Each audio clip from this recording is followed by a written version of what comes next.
Hey guys, it's Timmy, and this is Pro Wrestling Unlimited. As we're here on 26th of November, tonight was Monday Night Raw. Nick, what's going on? Hey, what's going on, guys? Let's talk about how fucking shitty Raw was. Now, yeah, it wasn't that great, but I did think it was a little better than last week's show, where you had the whole first hour, one segment basically. hmm So, since Nick's not going to do it, look at the chat here. Oh, start. Dude. I've worked like 9 8-hour shifts in the last 9 days. I'm just mentally drained, It's dude. I all have like good. no mind. We've got Jeff Guevara. Let's liven this shit up a little bit. Razor Blade Matthew, last name that I can't pronounce. Fucking King Jew Dog Carter. What a fucking name. Whoa. Nicholas coming in hot with the $2, saying Raw was NARS. Fair enough. Diego V's here, DeAndre Dukes, and Edward, Italian last name. Oscar is here, codename Bacon as well. It is November 26, 2018. Bobby Lashley is one feed me more away from having fucked up teeth and talking about fucking self-help books. Good God. Real quick, before we get into Raw, Travis Ray has a very nice comment. Ever since I joined PWU, my Monday, Tuesday, Wednesday night has been awesome. For what? What does that say? Because everyone's talking for 30 minutes to an hour. Glad we can help Thick Boy. Well, let's talk about Raw. Raw kicks off with Baron Corbin, Drew McIntyre, Bobby Lashley, and Lio Rush in the ring. Dolph Ziggler absent.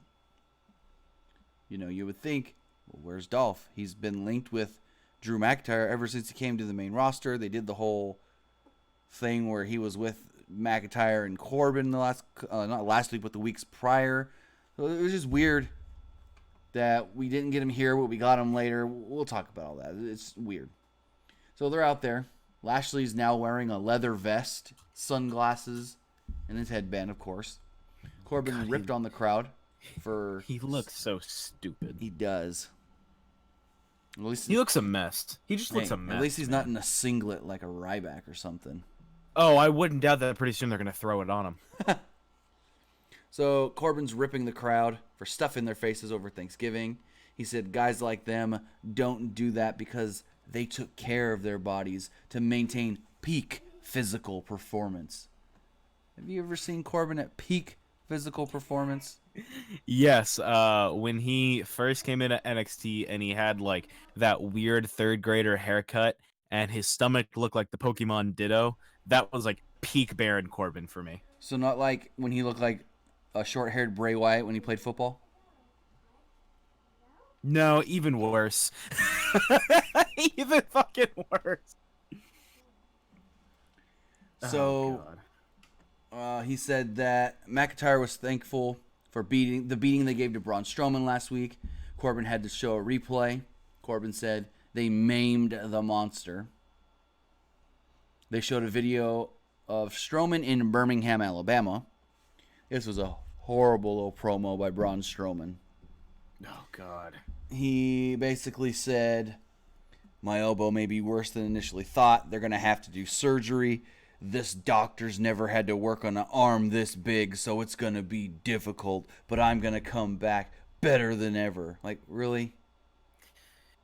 I just wonder if this is a way to build like, oh, the monster's wounded, and then he just beats the living hell out of everyone, and then goes on to Brock, so everyone thinks, oh, Braun's the strongest man alive when it comes to Brock. Strowman will go I on to don't know. say, Strowman will go on to say that he'd rather be in Milwaukee right now, and said what happened to him would be nothing compared to what those three spineless cowards would get when they get these hands.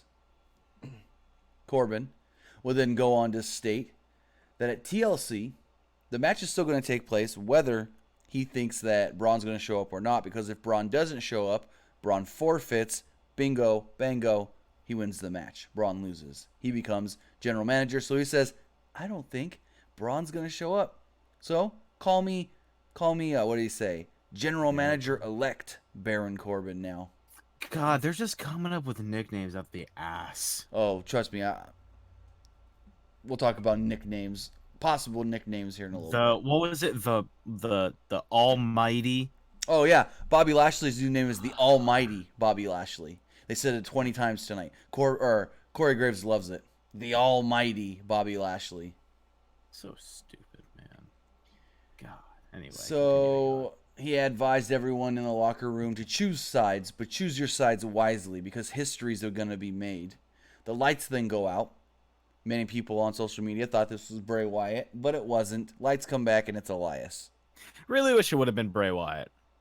I knew it wasn't going to be Bray when none of that stuff from Starrcade aired on the special. True.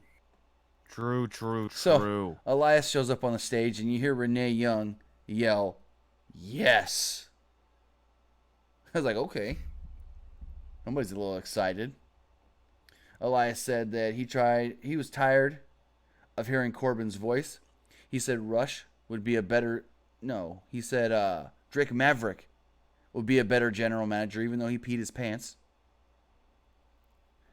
He also had a song about Bobby Trashley instead of Bobby Lashley. Me too. Spitting out fire diss tracks up here on Monday Night Raw. Elias then had the crowd singing along with Bobby Lashley Sucks before heading down to the ring for his match with Bobby Lashley. Early on, a distraction from McIntyre allowed Lashley to ram Elias into the post head first. Go to commercial break. After we come back, Elias was in comeback mode. He hit a high knee, delivered an elbow. Seemed like this could have been the end of the match, but Rush pulled the referee out of the ring. Ref called for the DQ, and Corbin said, wait, nope, I can make the rules. I forgot to say, since Elias interrupted us, I was thrown off my game. I forgot to say, this match, no disqualification. With that, Lashley that. Huh? I don't like it. Not the only time he did it tonight. Lashley took control, but Elias fought back until he was dragged out of the ring by Corbin. Elias fought him off and grabbed his guitar, but before he could use it on Lashley, Corbin attacked him from behind. Lashley was then destroyed by the guitar to crowd Corbin Sucks chants. Corbin then hit Elias with a steel chair. Why is that still doing that? Okay, hold on. He hit him with a steel chair. He would then go on to take a Claymore kick from Drew McIntyre on the outside. Drew's been doing that a lot recently, like Claymore kick on the outside. It looks sick. What the fuck just happened? I clicked the wrong button. Then Drew McIntyre grabs Elias and sets him up for that reverse Alabama slam, but he sent him face first into the steps. I don't think I've ever seen that done before. The move or into the steps? Into the steps. Yeah, and I haven't either, but it looked brutal the way he just and Elias is not a small guy, and he whipped him right over the top of him like he was nothing. No, Elias is a beefy guy. I know. Elias takes a beating Alabama here. Slam's pretty badass. Huh? I think Alabama Slam's pretty badass. Especially that version of it. Oh, yeah. Elias takes a pretty bad beating, finally gets beat by Bobby Lashley. They toss Elias back into the ring. And they then say that Corbin, later on tonight, will be facing Finn Balor for the 1 millionth time. Yeah, and let me tell you something. What I don't like is I understand putting Drew McIntyre in the spotlight, in the main event scene, because you really, really want to push this guy.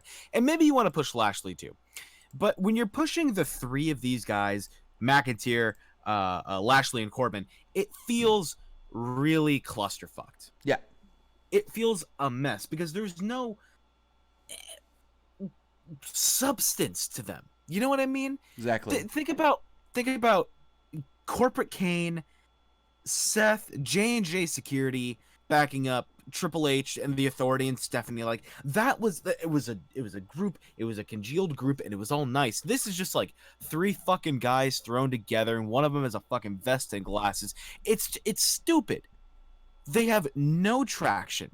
This heel authority figure thing, whatever they have going on, it sucks. They need to scrap it now. because what's going to happen is they're going to have the effects of people really, really not liking Corbin and really getting bored of Lashley, unless Lashley starts doing his own damn thing and starts doing something impressive instead of doing the same 4 fucking moves every Monday. I win, I'm a big guy. It's fucking annoying.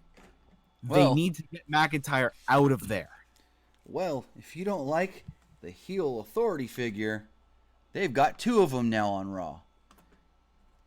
So, Oh my god. Yeah, you got an authority figure of 12 people. That's like being a glorified fucking line leader in kindergarten. Good lord.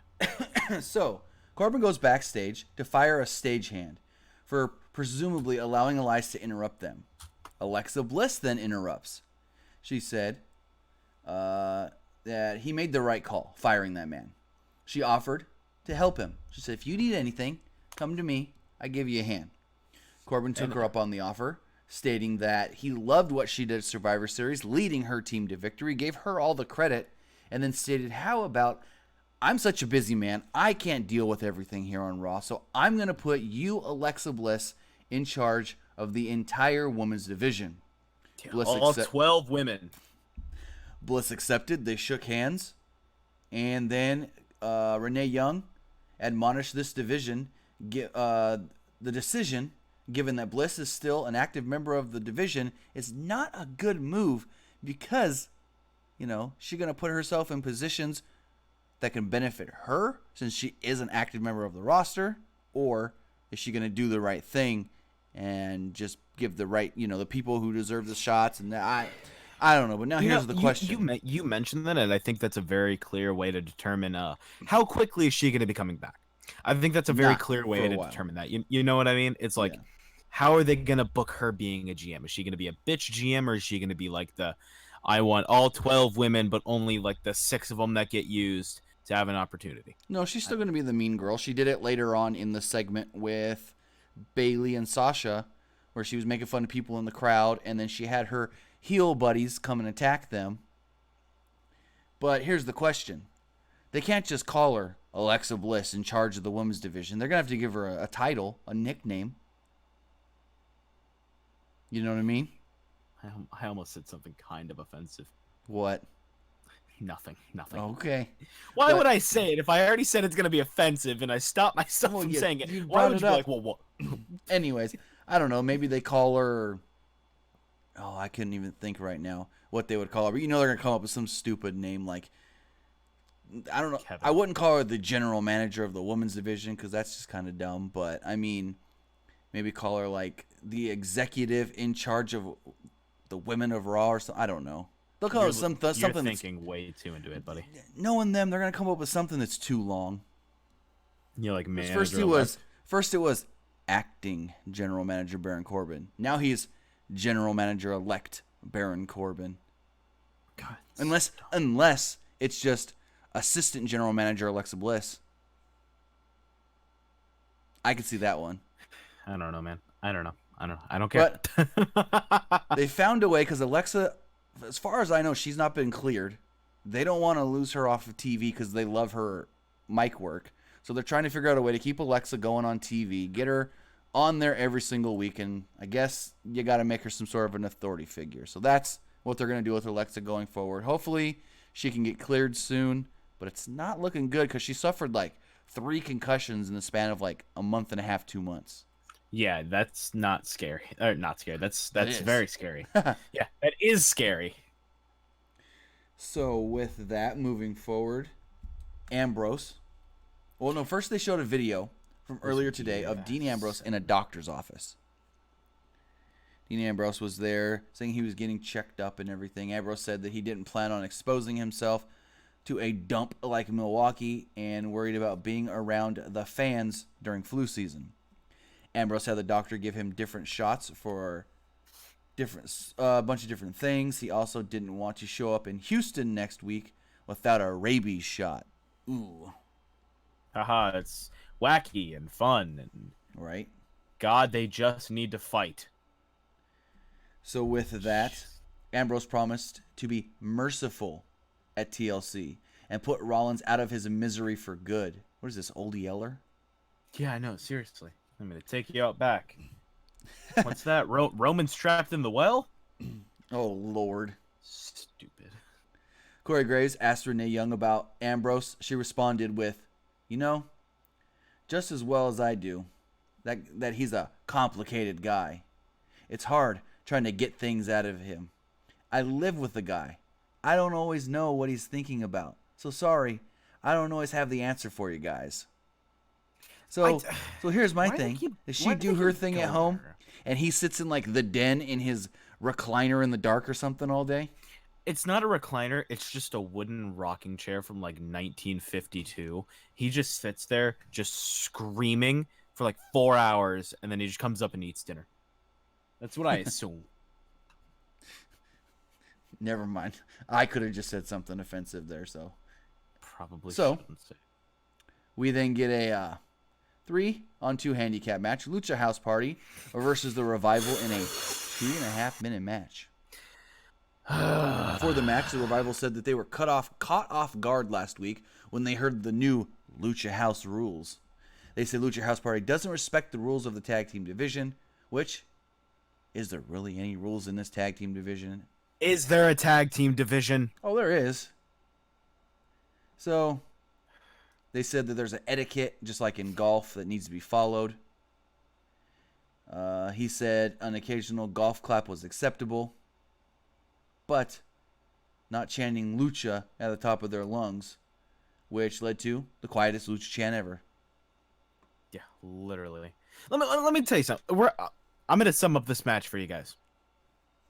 The Revival lost again. And 2.5 minutes. We tweeted this out, and we on the at PWUnlimited, and we tweeted, what can WWE do to improve their tag team division? Yeah. And it's just a lot of people are like, oh, you need fresh faces. You don't need fresh faces. Now, You don't. You need to improve the faces that you already have, so when you bring in fresh faces, there's some legitimate feeling competition. no, The Revival are just so fucking great. Yes. They're so good.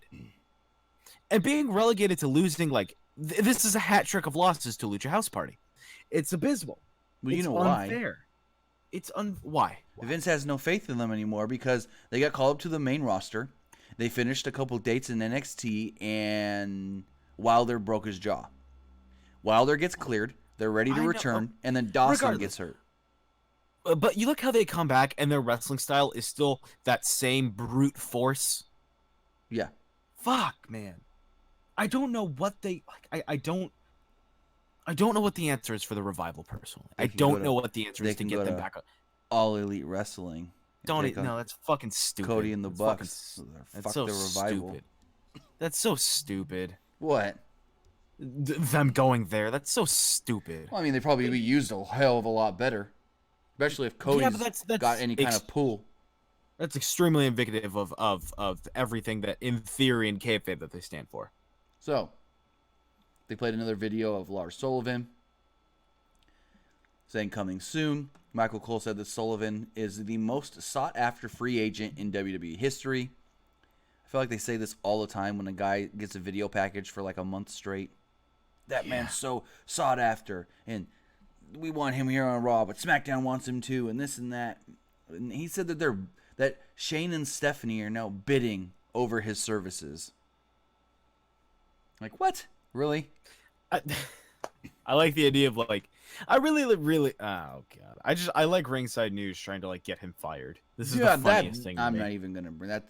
That made them look more bad than anything. Looks awful.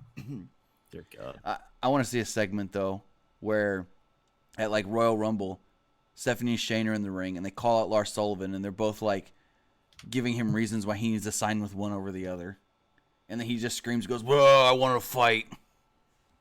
That sounds stupid. Hey, it's something. Anyways, Nia Jax and Tamina come to the ring. Earlier, they showed a replay of Jax punching Becky in the face. Jax said that the Raw Women's roster, couldn't get that out, tongue twister, was thankful for her, for leading Team Raw to victory, even though she basically eliminated Sasha. She said she was thankful for breaking Becky's face, then bragged about giving her a concussion. She moved on to Ronda Rousey as a very light "you can't wrestle" chant began. Jax claimed Which that made no sense, because she wasn't even wrestling. She was cutting a promo. basically, yeah. Sometimes the fans don't make sense. Seriously. Jax claimed that Rousey's career has taken a downhill fall since Rousey fought her at Money in the Bank. They showed a replay. Then they showed what happened to Rousey at the hands of Charlotte Flair. Jax then started mocking her in this promo, doing a Ronda Rousey impression. She said Rousey hasn't had her worst day yet. Jax said that she herself was on a roll, winning the Battle Royal at Evolution, leading Team Raw to victory, breaking Becky's face. She said that she's at the top of the mountain and needs to be where she belongs with the title. Rousey then interrupted. Rousey began talking, but paused to let the crowd chant. Rousey said it wasn't luck that earned Jax a title shot, but it was luck. It was a lucky punch that happened with Becky. Rousey said that she would rip Jax's arm off and slap Charlotte Flair across the face with it. Rousey said that she was always ready to fight and challenged Jax to fight right now. Nia said no. She wasn't done washing the blood of Becky Lynch off of her hand yet. Jax said that she wasn't making excuses, but she was stalling for time. Tamina then stood behind Rousey as Jax was in front of her. They got ready to attack her, but Natty's music would hit. Natty went to run down to the ring, but before Natty can get in the ring, she was cut off by the Riot Squad. Rousey made the save, sending all the girls packing. Rousey helped Natty to her feet.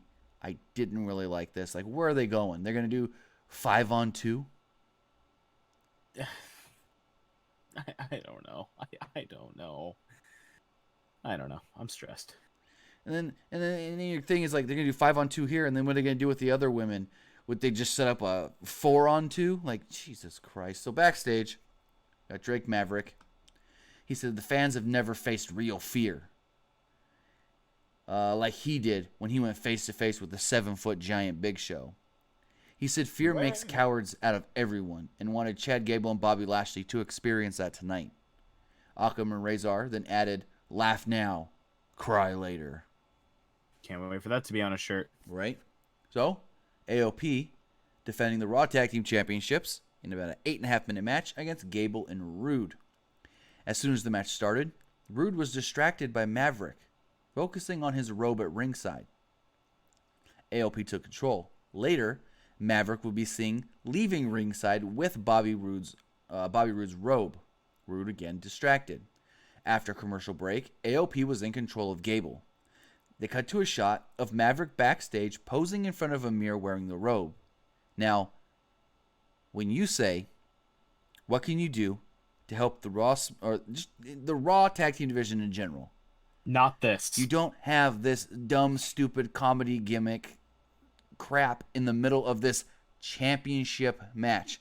Now, granted, if it was a regular non-title match, okay, maybe do this, but not in a title match. It makes the titles mean nothing. Absolutely nothing. So, Bobby Roode's getting all mad, like, why are you wearing my robe? Why are you wearing my robe? And then Drake Maverick proceeds to drop it on a urinal and pee on it. So Drake Maverick's new gimmick is he pees. Not just on himself, but on other people's property. Just throw it back to when we were all so excited about him coming to WWE. Right? God. I don't know. I mean, Vince does like potty humor. You're not kidding. So we hear a loud flushing noise play as Rude looked on in fury. AOP attacked him from behind, hit the powerbomb neckbreaker combo for the victory. Like I said, this made the Raw Tag Team Championships look awful. Like nothing. Yeah, literally made it look like nothing. Like, I don't even know what to compare this to. I don't even know. It made the Raw tag titles look like the kind that you can just buy at a fucking Walmart. It just really made it seem like, what are these guys fighting for? They're fighting for the robe. They're not fighting for the titles. It makes it seem very, very unimportant. Yeah. Unimportant and not cared about. Very true. I don't know. So moving forward, Backstage, Bliss tried to make good with Sasha Banks and Bayley, but they blew her off. Excuse me. Bliss acted like she was sincere, and she wanted them to come to the ring later for an open forum. She was going to allow the fans to ask them any questions they wanted. Bayley said that she wanted nothing to do with any of this. She said the "This Is Your Life" segment thing was no good, so why should we trust you here? Bliss said that it wasn't that. She just wanted the fans to know that, what they want to know, basically. They then announced that both Becky Lynch and AJ Styles, who have not been seen on SmackDown for 2 weeks, will be on SmackDown tomorrow. Balor then did a selfie promo. He said that he understood that there were consequences if he didn't side with Baron Corbin. He knew people thought he was jeopardizing his career by standing up to the self-absorbed blowhard. But the way he saw it, he would be jeopardizing his career if he didn't. He said he would stand up and fight for what he believes in, and be on the right side of history. We then get Ember Moon versus Alicia Fox. We learned that Ember Moon's new tag team partner for the Mixed Match Challenge, replacing Braun Strowman. Drum roll. Kurt Hawkins. Whoop-de-doo. Kurt Hawkins, who does not win. Who is not gonna be in that number 30 spot. I'm gonna tell you that right now. You see, you already know Ember Moon, her chances of winning Mixed Match Challenge, gone. Basically, this was a match to preview the Mixed Match Challenge this week. Graves said that Corbin was punishing her for aligning herself with Strowman. Fox took most of the match, but Moon still won with the Eclipse about 2 minutes in. Hawkins then celebrated like he won the match. Afterwards, No Way Jose would come dancing down, and we get No Way Jose versus Jinder Mahal in a 4.5-minute match. Basically a squash. Mahal won with the Colossus. Not much more to say. Oh, well, could say this is the first time I've seen No Way Jose on Raw since July. Let that sit in, folks. Yeah. We got a sponsored video from KFC showing highlights of Booker T and Goldust together on Raw. Seth Rollins would then come out for the IC title open challenge. Now, before Raw, who did you think? So if you could have said one person was not going to be the challenger of this, who would you have said? Kurt Hawkins. I knew for a fact he was going to be. I was really hoping it was going to be Apollo, personally. See, they announced this, and I would go, my first thought was, well, it can't be Dolph again. Well, boy, was I wrong. Yeah, boy, were you wrong. So Seth comes out. He said that he wants to fight right now. He knows Ambrose isn't here. He's done chasing Ambrose around. He wants someone to come out and challenge him. He'll even put his title on the line. Despite what Ambrose said earlier, Rollins knew that he was probably lurking around somewhere, so he was going to watch his back the whole time. And who would come out? None other than Dolph frickin' Ziggler. Again, don't call it the IC title open challenge. Call it, hey, Ziggler, let's have a match. Now, the thing with this, though, last time Ziggler did accept the IC title open challenge, he won. So we knew that he wasn't going to win again. But the two had a hell of a 20-minute match. Yeah, I mean, these guys match. always put on bangers together. Rollins was in control early, went to a commercial break about a minute or two in. Ziggler was in control after the commercial break and controlled all the way through to the next commercial break. Back from the break, both men were down after Rollins hit a clothesline during the commercial. Rollins followed that up with a sling blade, big boot, enziguri springboard clothesline for a 2. Rollins fought Ziggler onto the top rope, but missed a frog splash. Ziggler followed with a famouser for a 2 count. Ziggler applied a sleeper hold, but Rollins fell back on him and followed it up with a super kick. Rollins missed twice with a curb stop attempt, and Ziggler followed it up with yet another zigzag near fall. Ziggler set up for a super kick of his own, but Rollins would get out of the way. Ziggler taunted him and smacked him. Rollins then rolled him up really quickly. 1-2. Ziggler kicks out.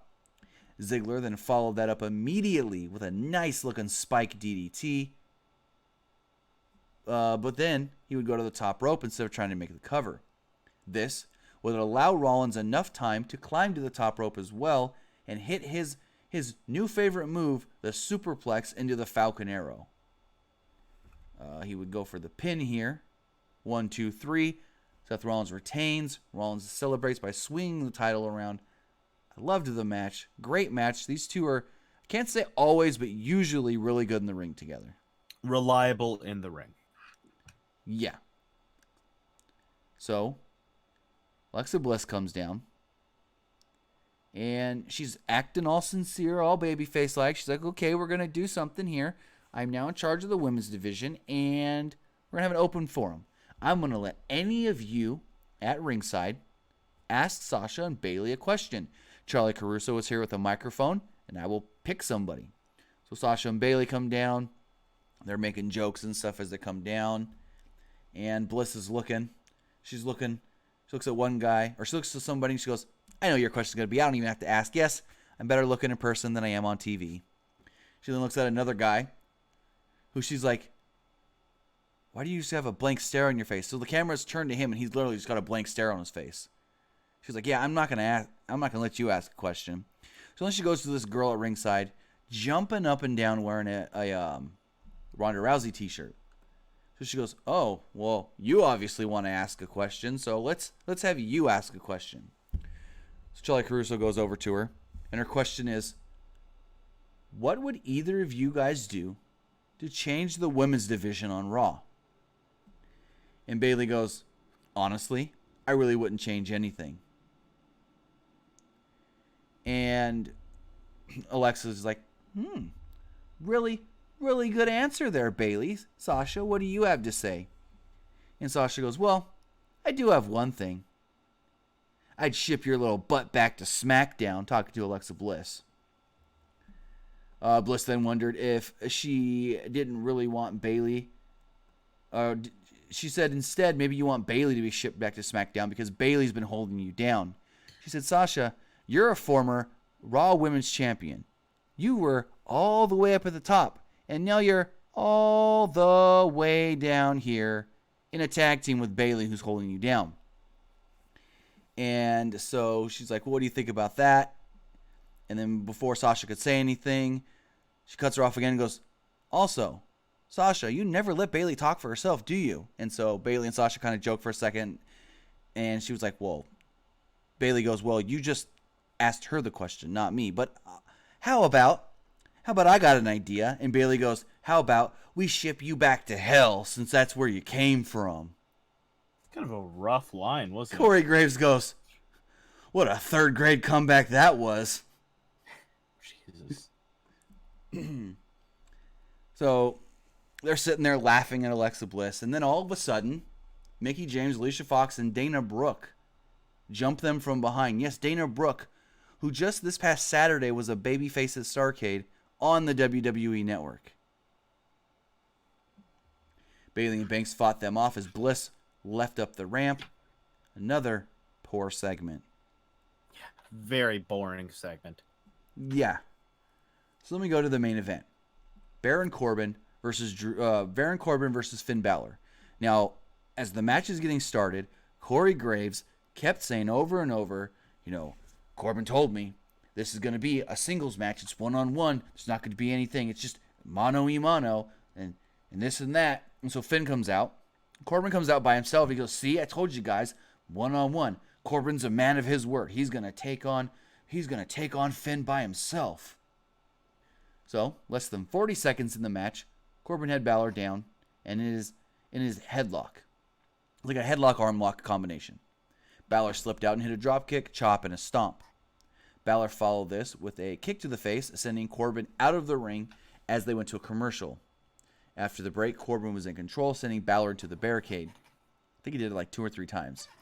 Balor eventually fought out of some headlocks, hit a double foot stomp, fists flying, forearms, chop, sling blade, and then he ran into a deep 6 for a 2 count. Balor then came back with a running DDT, running dropkick, and missed a coup de grace attempt. Corbin escaped out of the ring and grabbed a microphone. He then said, Finn, stand back. I've got an announcement to make. As general manager-elect, this match has been changed. It is now a 2-on-1 handicap match. My partner, Drew McIntyre. So what happened to Corey Graves' credibility of he'll fight him 1-on-1? He's not going to do anything that's unfair.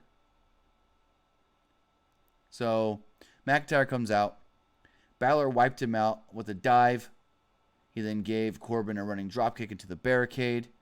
But McIntyre leveled him from behind, pushed him back into the ring, hit him with a Claymore kick, and pinned him 1, 2, 3. Immediately after the match ends, the almighty Bobby Lashley would come back and come down and give Balor a Dominator. Corbin would give him a. You know what I liked about Lashley coming back out? He already for some reason through the course of the night after he got done with his segment put a vest and sunglasses on backstage. Like, where the fuck was he? Well, I mean, he did have like an hour and a half between his Why match did he and have this sunglasses on? It's nighttime in Milwaukee. Hey. Gorilla Monsoon had to wear sunglasses indoors because he had a sensitivity to light. Oh god, that would make Bobby Lashley such a pussy if they're like, oh, and he's got the light sensitivity glasses. So Balor gets laid out. He gets hit with another Claymore kick, and Drew McIntyre. Last thing we see is Drew McIntyre in Balor's face saying that you are a little boy in a man's world. We then see Bobby Lashley get on one turnbuckle. We then see Drew McIntyre on the other, and on the apron in the middle is good old Baron Corbin. So I have a question for you. Is the question why the fuck Lashley got glasses and a vest while back? And he put his headband on. It doesn't make sense. What was he doing? So here's my thing with Drew McIntyre. Drew McIntyre comes to the main roster. He's kind of like the Diesel to Ziggler as Shawn Michaels. Bold claim, but okay. Well, it was kind of like the same kind of thing. Ziggler is this heel that's really good and athletic, but he needs that big guy to make him look scary. You know? Okay. His bodyguard. Because when things when shit hits the fan, he knows he's got a big old Drew behind him to watch his back. Just like Shawn did with Diesel. Anyways, then Drew McIntyre started to get a little more of a push. He was this badass guy beating down Roman Reigns, beating down the Shield, beating down everybody. And now he's a lackey for Baron Corbin. Isn't that going the opposite direction of where he should be going? Is he a lackey for Baron Corbin, or is Corbin a lackey for him? No, he's doing what Corbin tells him to do. Yeah, I guess he's just kind of... Well, wasn't he a lackey for Strowman, too? Yeah, I guess you could say that. I didn't think about it that way. Exactly. He's... I don't know, maybe he's just like the lackey that finally, when his chance comes, just goes ballistic. I don't know. I think if I was booking it, I'd have Braun Strowman get the title match against Braun at Royal Rumble, win the title at Royal Rumble. You then have McIntyre win the Rumble, challenge Braun at Mania, and McIntyre wins the title of Mania. And then Lashley comes out in the vest and glasses To celebrate with him?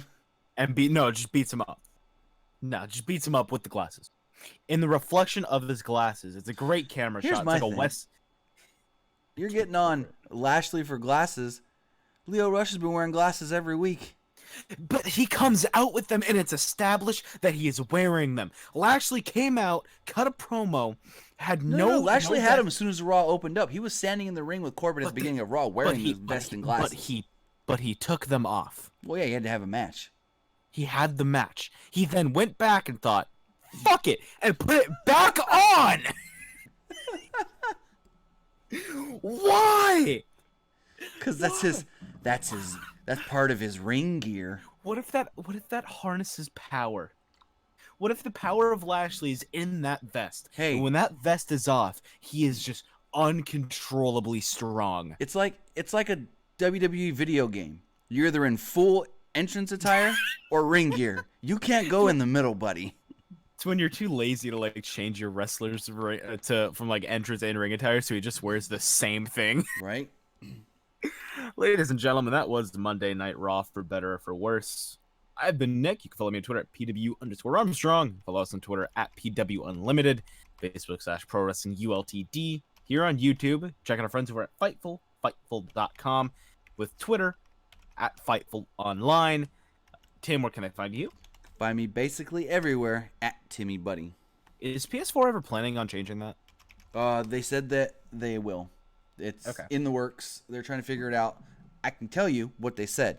So, if you have a PSN name, I'm going to go off wrestling here for a second. If you have a PSN name, once they implement name changes, what they're going to do is, first time, you can change your name one time. Now, if you change it and you don't like it for some reason, you will be able to change your name again before a fee. They haven't said when it's gonna take place, but yeah. I don't know, but what you should do is if you change your username, make it like Bobby Lashley's sunglass. Oh, Lord. Sound good? Sound good. Thanks for tuning in, folks. We'll see you tomorrow for the Tuesday SmackDown Live review. See you, folks. Lashley looks stupid.